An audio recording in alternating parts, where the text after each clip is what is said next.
I never expected humiliation to arrive wrapped in laughter and music. The house was loud, crowded, warm with drinks and careless confidence. I stood near the kitchen island holding a plastic cup, watching my wife circulate like a social butterfly. Parties never bothered me. I was always the steady one, the guy who parked cars, paid tabs, listened more than he spoke. That night felt ordinary until it wasn't, until she decided to turn me into a punchline and everyone else into an audience. My name is Callum Hayes. I'm 43, married for 11 years to Brielle.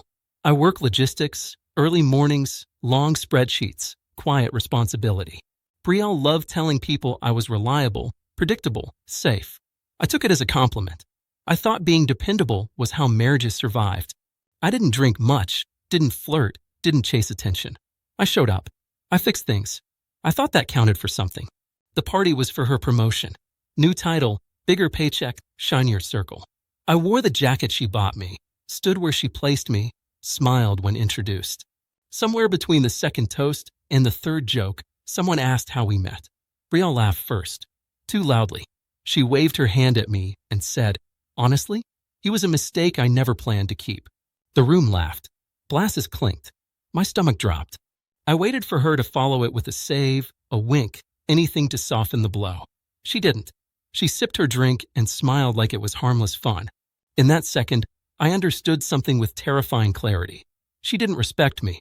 She felt safe mocking me because she assumed I'd swallow it, like I always did. Years of small dismissals lined up in my head, suddenly connected.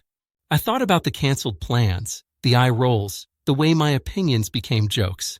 I thought about how often I apologized just to keep the peace. Standing there, surrounded by people who barely knew me, I felt strangely calm. Not angry, not hurt, just finished. I took a breath, set my cup down, and finally spoke, my voice steady enough to surprise even me. I said, "You're right. I was a mistake. Your mistake was thinking I'd keep accepting being disrespected." The laughter stopped. Someone coughed. Brielle's smile froze. I continued, calmly, clearly. I reminded her she invited me, married me, built a life with me.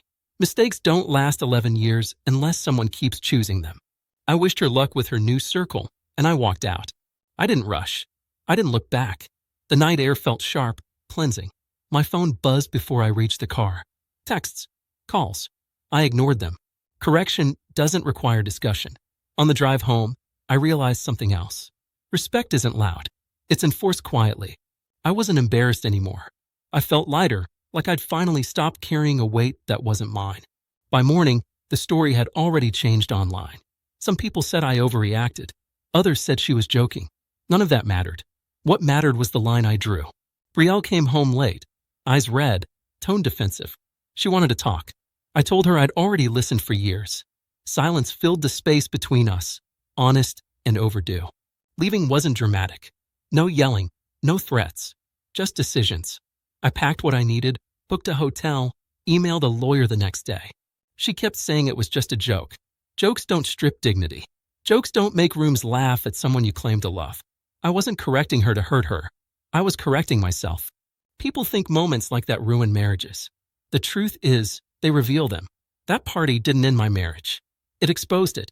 I didn't lose anything that night. I reclaimed something I'd misplaced over years of compromise. Self-respect doesn't shout. It stands up once, clearly, and walks away. If I was a mistake, correcting it was the most honest thing I've ever done. I know how this sounds to men still swallowing their pride, still hoping effort will be noticed eventually. I was you. I believed endurance equaled loyalty. But loyalty without respect is just slow erosion.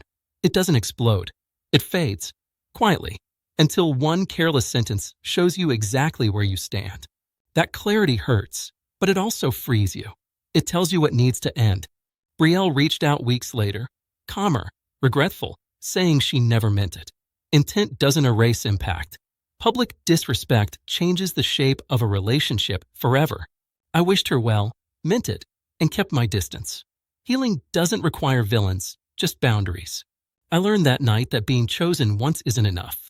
Being respected every day is the real commitment, and anything less is optional. If you're listening to this and waiting for the perfect moment to defend yourself, it won't come. Moments like that arrive uninvited, sharp and public. You either shrink or stand.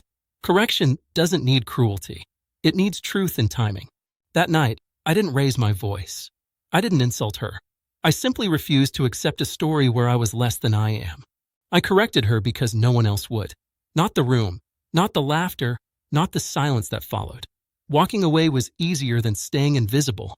Some mistakes deserve correction. Some moments define the rest of your life. For me, that party wasn't an ending. It was a line drawn, a boundary claimed, and the first honest step toward a life where respect isn't negotiable. I don't regret what I said. I regret how long it took to say anything at all. Silence protects nothing except discomfort. Speaking once, clearly, can change everything. That night taught me a simple truth. If someone defines you publicly, you have every right to redefine yourself just as publicly, then leave without apology. That correction wasn't for her or the crowd. It was for me, and I intend to live corrected. From that moment forward, I chose dignity over endurance, time.